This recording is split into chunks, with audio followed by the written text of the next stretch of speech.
Hi, thank you for watching us here at Tax Talk UK, where we talk about all things tax related and other important aspects of running your own business or being self-employed.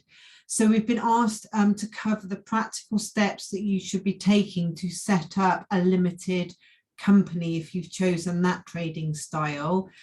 So before we talk about that, if I could please ask you to take a moment to subscribe to our YouTube channel. That way you'll easily be able to refer back to this information should you require, as well as being able to find other information that we have available on a whole wide range of topics to help you run your small business or within your self-employment. If you want to be notified when we upload new information, then you should also turn on the notifications. So back to incorporating a limited company. As I mentioned, we were asked if we could cover the actual practical steps. So you've already decided that you want to trade as a limited company. You know who is going to be your director, which, if you remember, that's the person that is going to run the company. And you know who's going to be the shareholder, which is the person that owns the company. And of course, this can just be you, and you could be a sole director and shareholder. By incorporating the company, you are creating a separate entity from yourself. So whereas if you're a sole trader, you and the business are one. By creating a limited company known as incorporating, you are creating a separate entity. So the limited company is separate, a separate entity from yourself. So the first thing to do is to check the name that you want. So to be able to do that, you can carry out a simple search on Companies House website, and that will tell you if anyone else is using the name. You should always think ahead with these things. So when you're choosing the name, make sure that you try not to choose something sort of too obvious that other people are likely to use as well, particularly if you want to grow the company on a big scale, maybe across the whole of the country. That could cause you difficulties. So you've chosen the name and you've checked with Companies House, which is completely free to search the register on Companies House, so you know that there isn't a company with the name. Just to note that if a company has the same name but that company is dissolved, that means that that entity doesn't any longer exist, so you could use that company name. So you can then, the most simplest way is to use a formations company. There are lots available, and it should cost you, say, £10 to £20 for this process. So just to give you an idea, if you're going to the right place, and obviously do check that it's a legitimate formations company. Now there'll be lots of bolt-ons that you can have with that package, but really you're only going to need the basic package. There'll be things that you can pay to have a certificate of incorporation posted or framed. You can pay to have all sorts of extras, but you will be able to download your incorporation certificate and your articles of association and all of those sorts of things you will be able to download. So you potentially won't need any of the extras. You will need share certificates for your shareholder, but you could either pay for those or you could download a template and create those.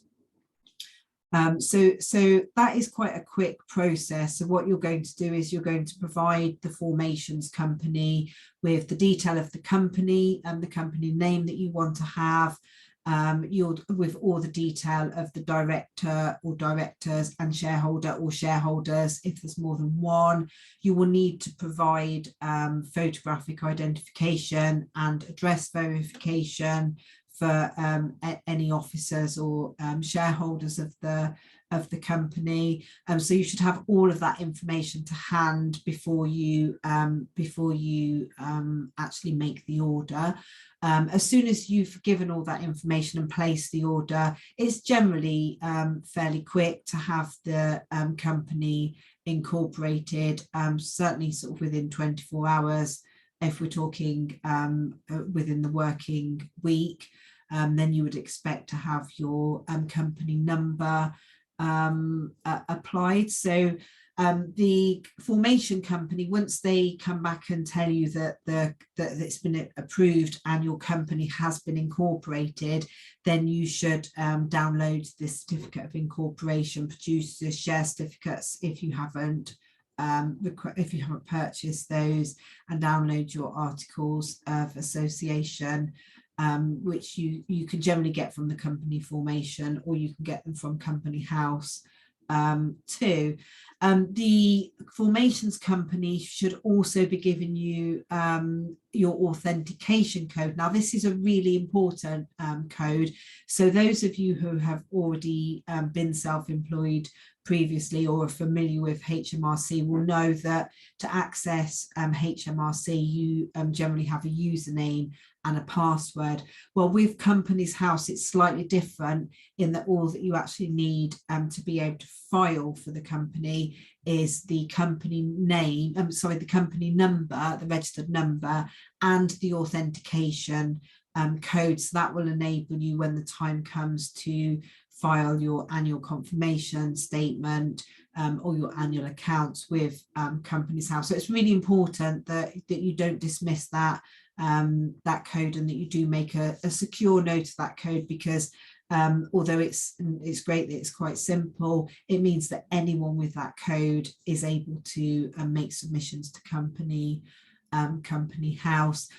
So that will allow you to effectively log into to Companies House. So now you've got your companies incorporated, you have your company number, and you have your certificate of incorporation and all your paperwork. For that, you have your authentication code, which will enable you to access the Companies House portal. One thing that I would say suggest that you do straight away is log into the Companies House portal and sign up for e-reminders. So that's quite simple, and it's quite easy to see once you log in, and you just click the button to add e-reminders, add your email address, and then you will receive an email from Companies House, which you just need to click to verify that. And then from there going forward, you will receive an email from Companies House to remind you of any filing date. So you will get notified when your confirmation statements due and your annual accounts, as well as some reminders. So that is really worthwhile to sign up for that. Of course, if you've engaged the services of an advisor, but they haven't set the company up, then you should give them the authentication code to be able to access your company on your behalf if you require them to do so. So that is the company now incorporated. That company now exists. So now there's various other things that you should be looking to do. So if you're looking to be trading straight away, you will need to create open a bank account for the limited company. So if you have been previously trading as a sole trader, you will need to everything will need to be created, because remember that the limited company is a separate entity, so it will need its own bank account, its own codes with HMRC. So you'd apply for the bank account, which again is very straightforward. The bank will tell you what information that they need. So then you need to think about HMRC and the different taxes that you may need to register for and get those sorted too.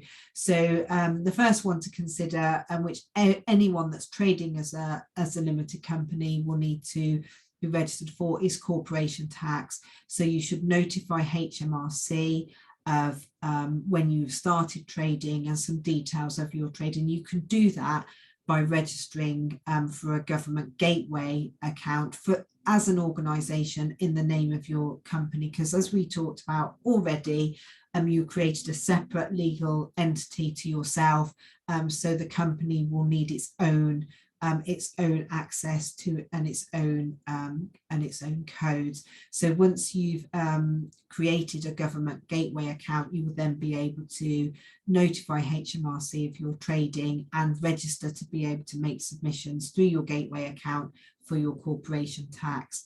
And as we've talked about in a different video, if you are not trading, then you should notify HMRC of this so they know not to expect a company tax return, and you would file dormant accounts to Companies House. But we're assuming that the company is set up to start trading straight away. So you have incorporated your company, set up your bank account, you've created a government gateway account with HMRC, and you've notified HMRC that you're trading for corporation tax purposes.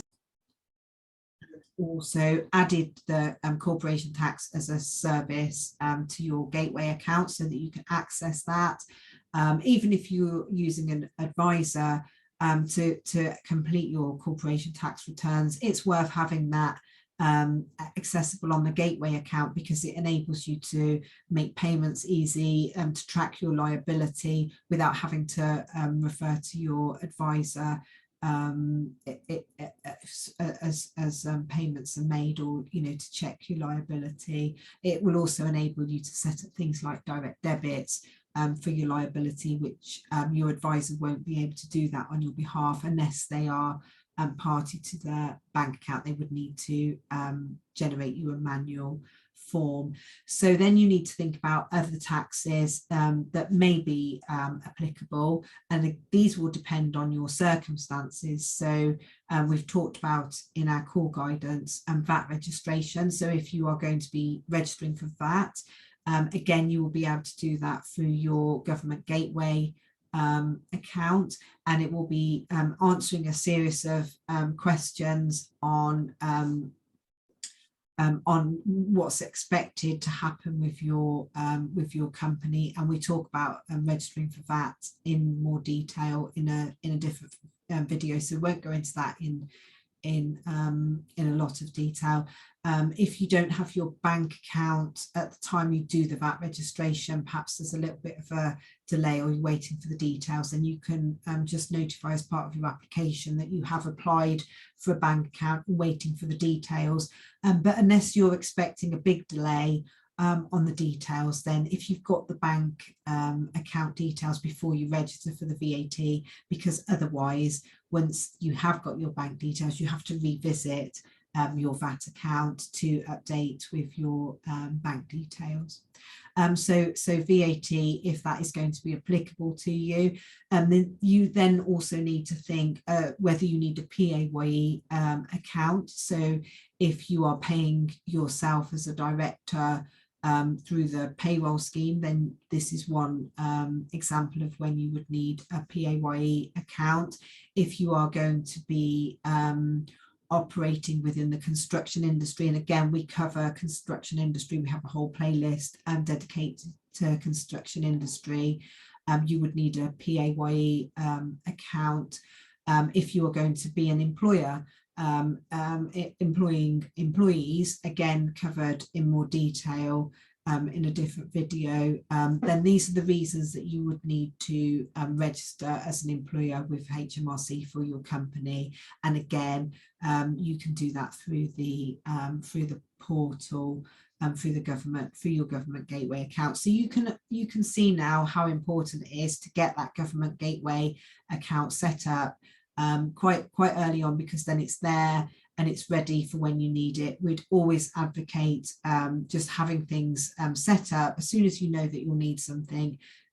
Get it all set up, and then you don't need to you can sort of move forward and just focus on the running of your company. Of course, some things such as the VAT and the PAYE, you may not need them at the start, so you wouldn't register for those, but you've got your gateway account because you will need to register for corporation tax. And as we always talk about, if you're not really sure about this, this is intended to be guidance to help those that actually have got a pretty good idea of what they need to be doing, but just are struggling with the specifics. If what I'm talking about is completely alien to you, then I would really suggest that you should look for some professional help to help you engage someone.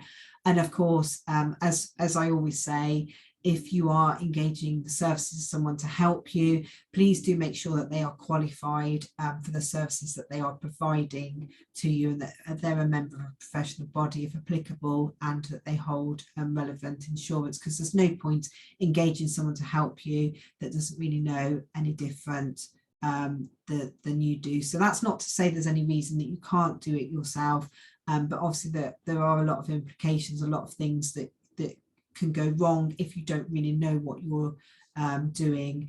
So you will likely find that a lot of advisors will be willing to work with you on a basis where they're happy for you to do a certain amount yourself, and that they will sort of fill in the gaps for the things that you need support with. So just to recap then, initially you're going to incorporate your company, likely through a formations company. That's going to cost you, say, £10 to £20 if you're doing that directly with the formations company. Make sure that they are a genuine company. Look at their reviews, and once your company is incorporated, then you need to keep a note of the authentication code and sign up for e-reminders. You need to register or apply to open a bank account in the company's name. You then need to register a gateway account with the HMRC portal, and again keep a note of your user name and your password and any security details to log into that. And then you want to register for corporation tax, and then you should also then consider other taxes that you may need to register for, although you may not need to register for those straight away. That will depend on your individual circumstances, and if you're not sure, please seek professional advice. So hopefully this has helped understand what you the process that you need to be going through if you are looking to incorporate a limited company. As I mentioned earlier, please do take a moment to subscribe to our YouTube channel, and thank you very much for watching. Thank you. Goodbye.